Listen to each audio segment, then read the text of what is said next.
Ethan had always believed mornings were safe, quiet, predictable. But that day, his world shifted before he could even take his first sip of coffee. His phone buzzed on the counter, a sharp vibration that cut through the silence. He glanced at the screen, expecting a reminder or a work notification. Instead, he saw the family group chat, something usually calm and harmless, light up with a new message from his mother. He opened it without thinking, and the words hit him harder than he expected. "We think it's best if you step back for a while." The message was short, almost gentle, but the meaning felt cold and heavy. Ethan read it again, slower this time, hoping he had misunderstood. But the rest of the text confirmed everything. "There's been a lot of tension. We all need space. Let's pause communication for now." Ethan felt the coffee cup grow warm in his hand, but everything else around him seemed to freeze. He stood still, staring at the screen, feeling a strange mix of confusion and disbelief. The morning light through the window suddenly felt too bright, like the room was exposing him. His parents had never said anything like this before. They rarely confronted anything directly. But this wasn't a suggestion. It was a dismissal. He couldn't stop the memory that rushed into his mind the moment he discovered the betrayal. Just 7 days earlier, he had walked into his parents' living room, expecting a normal family dinner. Instead, he found his younger brother, Ryan, standing in the center of the room with a smile that seemed too triumphant. Everyone was gathered around him, clapping, cheering, congratulating him. On the coffee table lay a printed presentation. Ethan recognized it instantly, not because he had seen it before, but because he had made it. The design, the layout, the name, it was the business concept Ethan had spent years working on in secret. Nights after work, weekends filled with sketches, notes, hopes. He had shared pieces of it with the family over time, not details, but enough for them to understand what he had been building. And now Ryan had taken it. The whole thing. Even the title. Ethan remembered standing near the doorway, unable to move as he watched his brother explain his idea with confidence. Everyone nodded along, impressed. His parents looked proud. His father even said, "Ryan, this is brilliant. You finally found your calling." Ethan had tried to speak up, but the moment he did, the room became tense. His father sighed. His mother looked disappointed. And Ryan? He simply shrugged, saying, "Ideas are just ideas. Ethan, you never did anything with it." Those words stayed in Ethan's mind for days. Now, as he reread the message on his phone, he realized something even worse. They weren't just ignoring what happened. They were shutting him out completely. It wasn't a misunderstanding. It wasn't confusion. They had chosen Ryan's side, and they wanted Ethan to quietly disappear, so the tension wouldn't ruin Ryan's big moment. Ethan set the coffee down, feeling a sharp ache spread in his chest. It wasn't just anger. It was heartbreak, the kind that doesn't come from strangers or enemies, but from the people you trust the most. He walked to his window and stared out at the street below. Cars moved normally. People were going to work, living their lives, unaware that Ethan's world had tilted in a way he hadn't expected. A part of him wanted to call them right away, to demand an explanation, but another part of him held back, knowing that anything he said would be dismissed as drama, just like last time. His parents never saw conflict as something to discuss. They saw it as something to avoid, and avoiding him was easier than admitting they had hurt him. The more Ethan thought about it, the more his emotions tangled inside him. Confusion shifted into frustration. Frustration slipped into anger. Anger hardened into something sharper, a sense of betrayal that felt almost like a burn. He had supported Ryan for years, helping him find internships, guiding him through hard decisions. Never once did Ethan imagine that Ryan would repay him by taking his dream and claiming it as his own. And worse, his parents supported it. The message on his phone felt like the final confirmation. They weren't just ignoring what Ryan had done. They were punishing Ethan for speaking up. He moved back to the counter, grabbed the phone, and stared at the screen again. The message was still there, simple and cold, without even a question about how he felt. He scrolled up through the older messages: birthday wishes, holiday plans, little jokes his father liked to send. It was painful to see how quickly everything had changed. Why was he the one pushed away? Why was the person who had been wronged treated like the problem? His hands tightened around the phone. He wasn't used to anger like this. He wasn't someone who held grudges. But now, the anger wasn't a spark. It was becoming something steady, something alive, something that demanded action. He walked through his apartment trying to calm himself, but every corner reminded him of the years he had spent planning that business. The notebooks stacked on his shelves, the sketches pinned above his desk, the laptop filled with drafts he hadn't shown anyone. He had worked hard for everything alone. No help, no shortcuts, and now someone else was being celebrated for it. He sat down at his desk, turned on his computer, and pulled up the old drafts. Seeing them opened something inside him. These were his. Every page carried his handwriting, his ideas, his creativity. They were proof of everything he had done. Proof that Ryan hadn't created anything. Proof that the truth wasn't on his brother's side. As he scrolled through the files, a thought he never imagined thinking crossed his mind. Maybe they deserve to understand what betrayal feels like. He didn't say it out loud. He didn't need to. The idea settled quietly in his mind, steady and unshaken. It wasn't just about revenge. It was about the pain he felt, pain that wasn't going to disappear on its own. The message from his parents had pushed him away. But now, Ethan felt something else pulling him forward. Not anger, not bitterness. Something clearer. A sense of purpose. Had taken his trust, his idea, and his place in the family narrative. But he still had the truth. And for the first time in days, he felt a sense of control returning. As he closed the laptop and leaned back in his chair, one thought stayed with him. Stronger than anything else. They pushed me out. But they don't get to decide what happens next. After the message, Ethan's life shifted into a strange rhythm. Mornings no longer felt safe. Coffee, once a simple comfort, tasted bitter. Work, which had always been a distraction, now felt hollow.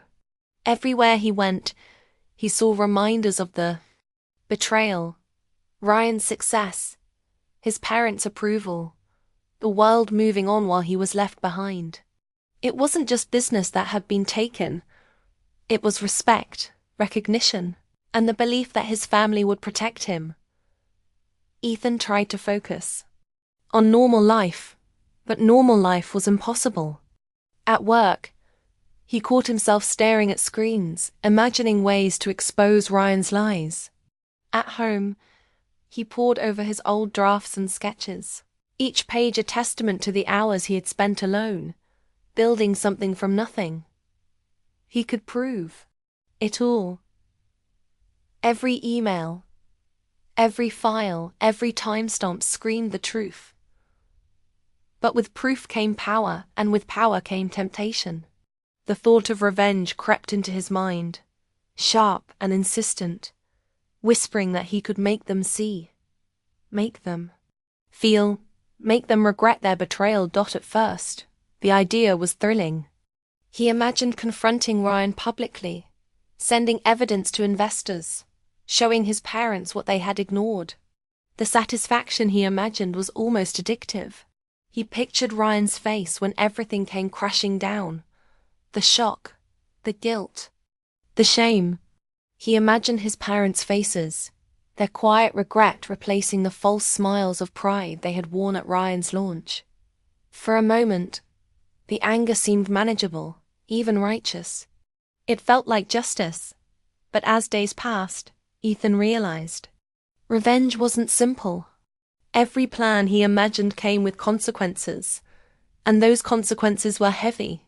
If he exposed Ryan, he would hurt more than his brother. Their parents would be humiliated, their relationships destroyed. And Ethan, he would no longer be the person he wanted to be. He would become the angry sibling, defined by vengeance rather than talent.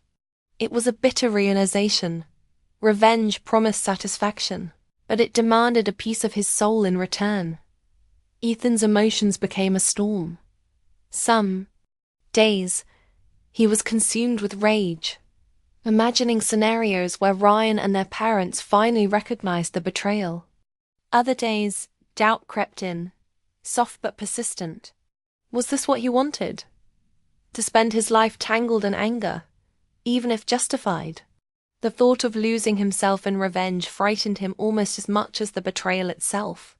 He realized he had two choices: act and risk becoming someone he didn't want to be, or resist and find a way to reclaim his power without destroying others. Sleep became difficult. Nights were the worst. He would lie awake, staring at the ceiling, imagining every conversation, every confrontation. The betrayal echoed in his mind over and over. Ryan's proud smile, their parents clapping, the way they ignored him, it haunted him. But slowly, Ethan began to notice something else. Hidden beneath the rage was a longing, not for revenge, but for acknowledgement. He didn't need Ryan punished as much as he needed the world to see that he had been wronged. The idea of proving himself, showing that his work had value, became more important than hurting anyone. During one particularly sleepless night, Ethan reached out to his old mentor from business school. It had been years since they last spoke, but he remembered the wisdom that had guided him before. He told his mentor everything: the theft, the betrayal, the message from his parents. He left out nothing. His mentor listened quietly, then said something that hit Ethan harder than anything he had imagined. "Revenge feels like control," his mentor said. "But the question isn't what you can do. It's who you want to become." Ethan turned that over in his mind for hours. Control. Revenge was about control, but at what cost? Was it worth sacrificing his integrity, his peace, his future, just to punish someone else? The idea gnawed at him, forcing him to see the bigger picture.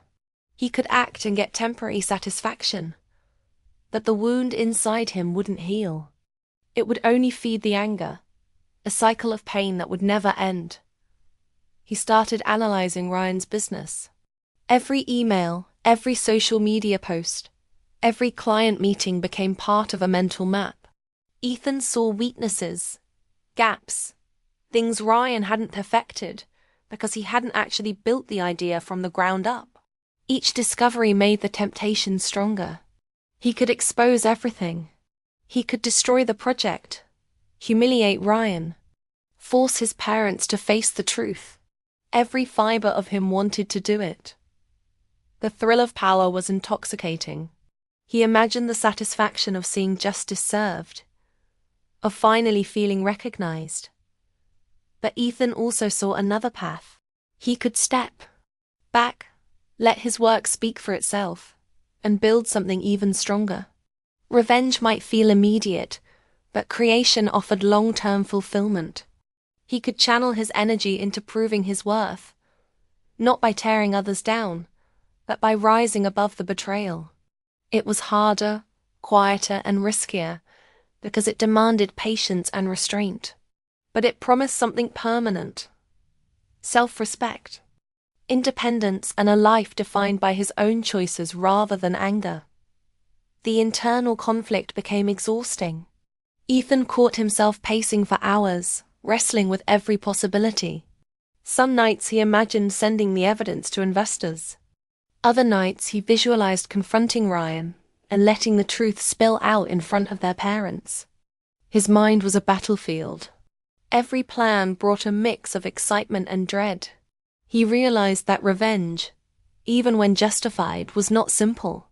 It demanded moral decisions, emotional resilience, and the courage to face consequences he might not want to bear. In the midst of this struggle, Ethan began reflecting on his own identity. The betrayal had shaken him, but it had also revealed something else. His own strength. He had built something from nothing, created an idea that others wanted to claim, and survived the heartbreak of being dismissed. He was not powerless. He had choices. The question was how to use them. Could he take revenge and risk losing himself? Or could he rise above and reclaim his life on his own terms? As the days passed, Ethan's emotions began to settle into a steady, simmering intensity. He still felt the sting of betrayal, the ache of being ignored, but he also felt clarity. He could act rashly and hurt others, or he could channel his energy into something productive. He began to understand that revenge was tempting because it offered immediate satisfaction, but it was fleeting. Creation, patience, and self-determination offered lasting fulfillment. Ethan started planning not revenge, but a path forward. He would focus on his own business, refining his ideas, building prototypes, networking, and preparing to launch independently. He wouldn't destroy Ryan or punish his parents. He would prove that his work mattered without resorting to malice. The thought gave him a sense of control he hadn't felt in weeks. He wasn't powerless. He was choosing his response, and that choice was his greatest strength. At the same time, he couldn't ignore the temptation entirely. The idea of revenge still lingered, a shadow at the edge of his mind. It reminded him that he had been wronged, that the betrayal was real. But instead of letting it drive him to destructive action, he used it as fuel, to stay alert, to work harder, to remain focused. Revenge became a teacher, not a weapon. It taught him about restraint, moral choices, and the power of self-discipline. By the end of the week, Ethan felt a strange combination of anger and calm. He was angry at the betrayal, at the dismissal, at the injustice of being ignored. But he also felt calm, because he had made a decision. He would not allow revenge to define him. He would act with purpose, not impulse. He would create, not destroy. He would reclaim his power without sacrificing his integrity. And in that calm, he found the first real sense of freedom he had felt since the message arrived. Ethan's world was still unsettled, but he had discovered something important. Revenge was seductive because it promised satisfaction, but true strength came from self-control and forward motion. Betrayal had tested him, but it also revealed his resilience. He was not a victim. He was a strategist, a creator, a man capable of making choices that would define his future. And as he stared at his laptop late one night, surrounded by sketches and files, he realized that the path forward, though difficult, was entirely his own. Weeks had passed since the family message, and Ethan had begun to find a rhythm in the chaos of his emotions. The sharp edges of betrayal were still there, like tiny cuts that throbbed when he thought too hard about Ryan or his parents. But he had learned to channel the anger, to keep it contained instead of letting it control him. He worked on his own business quietly, refining designs, improving prototypes, and imagining a future built entirely on his own efforts.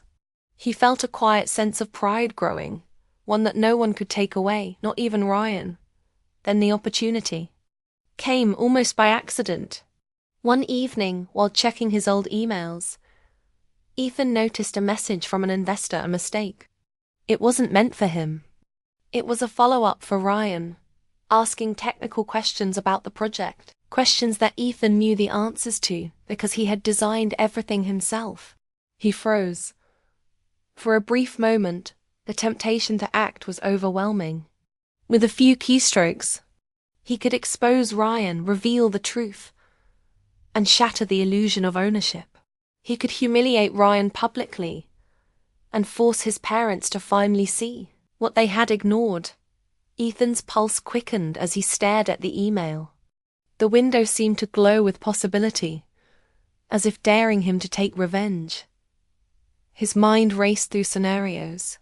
He could forward everything to the investor, attach his original drafts, emails, timestamps, and digital evidence. Ryan would panic. His parents would be forced to confront their mistake. For a moment, the thrill of power surged through him. He imagined the shock on Ryan's face, the guilty looks from his parents, the satisfaction of finally being recognized. But then, as quickly as the excitement came, a shadow of doubt appeared. He could feel the weight of what he was about to do. Revenge promised immediate satisfaction, but it carried consequences that stretched far beyond that instant. The destruction wouldn't end with Ryan, it would ripple outward, affecting family relationships, trust, and perhaps even Ethan himself. He realized he could act and get temporary power, or he could step back and preserve his integrity. The choice was sharper and heavier than any he had faced before. Ethan leaned back in his chair, heart racing, mind spinning. Every instinct told him to strike, to unleash the storm he had imagined for weeks. But another instinct, the quieter, steadier one, reminded him that he was not defined by this anger. He remembered his mentor's words. The question isn't what you can do, it's who you want to become. He realized that this was the test. Not whether he could get revenge, but whether he could resist it. For hours, Ethan stared at the screen, weighing every outcome. He imagined the immediate relief and the long-term damage. He imagined Ryan humiliated, his parents regretful, the family fractured beyond repair. He imagined the satisfaction of being right, finally acknowledged. And then he imagined himself forever marked as the one who destroyed his brother's work, the one who let anger dictate his life, the one who gave revenge more power than his own future. That vision was worse than any betrayal. Ethan's fingers hovered over the keyboard. He could feel the tension in his chest, the tightness in his shoulders. He closed his eyes and took a deep breath. Slowly, he realized that true power wasn't in exposing Ryan. It was in choosing restraint. It was in reclaiming control over himself and his path forward. He didn't need to destroy anyone to be seen or validated. The work he had created, the knowledge he possessed, and the future he was building, all of that belonged to him already. Finally, he made his choice. With deliberate care, he typed a short, neutral response to the investor. This email wasn't meant for me. Forwarding it to the correct person. No proof, no accusation, no spectacle. Just a simple act that maintained his integrity while honoring the truth. He hit send and leaned back in his chair, feeling an unexpected sense of relief. The temptation of revenge had passed, replaced by a quiet, solid clarity. He had not acted out of anger. He had acted out of self-respect. The days that followed were a mixture of tension and cautious hope. His parents reached out individually, not through the group chat this time. They called to ask how he was, to understand what had happened, and to explain their side. Ryan also reached out, a long message filled with regret and confession. He admitted jealousy, fear, and poor judgment, acknowledging that he had acted selfishly and taken what wasn't his. Ethan listened, absorbing every word without letting emotion rule him. He felt the sting of betrayal fade slightly, replaced by a sense of perspective. Ethan realized that the act of restraint had given him more power than revenge ever could. He wasn't dependent on his family's recognition. He wasn't defined by Ryan's actions. By choosing to stay true to himself, He maintained control of his own life and future. He had avoided the trap of anger, the cycle of retaliation that could have consumed him entirely. Instead, he had preserved his values, proving to himself that strength wasn't in hurting others. It was in knowing when not to dot in the weeks that followed. Ethan focused entirely on his own work. His business, built from years of effort, finally began to take shape. Investors responded to his pitches, impressed by his original ideas and the clarity of his vision. Each small success reinforced the choice he had made. Revenge might have offered instant satisfaction, but creation brought lasting fulfillment. Every prototype completed, every client impressed, every milestone reached was a testament to his decision to rise above betrayal rather than be consumed by it. Ethan also reflected on his relationship with his family. He realized that forgiveness wasn't immediate, and trust couldn't be rebuilt overnight. There were still awkward moments, lingering tension, and unspoken truths. But by resisting the urge to retaliate, he had left the door open for reconciliation. He could engage on his terms, without being manipulated by anger or resentment. He had set boundaries, defined his priorities, and chosen a path that protected his integrity and mental health. Late one night, Ethan sat in his small office, surrounded by sketches, prototypes, and plans for his future. The glow of the computer screen reflected in his eyes as he reviewed his progress. He felt a quiet pride, not from vengeance or recognition, but from knowing that he had remained true to himself. The betrayal had hurt. The temptation had been strong, but the choice he made had changed everything. He was no longer a victim of circumstance. He was a creator, a strategist, a man who understood the power of restraint. Ethan realized that the greatest revenge had never been revenge at all. It was freedom. Freedom from anger, from obsession, from being defined by the actions of others. He had taken control of his life in a way that no act of retaliation could achieve. His success, his independence, and his sense of self were stronger than any fleeting satisfaction revenge could provide. He had chosen to rise, not to tear down, and in that choice Ethan found something deeper than recognition or validation. He found peace. The betrayal would always be a part of his story, but it no longer had the power to define him. He had stepped back, thought carefully, and acted with intention. He had reclaimed his future, built on his own efforts and values. He had chosen himself, and that decision gave him a strength that no revenge could match. By the end of the journey, Ethan understood the lesson clearly. Revenge might feel satisfying in the moment, but it carries a cost that often outweighs the reward. True power comes from self-control, clarity, and the courage to build instead of destroy. Betrayal may test you, but it can also reveal your resilience. And sometimes the most profound victory isn't in hurting others, it's in proving to yourself that you are stronger than your anger.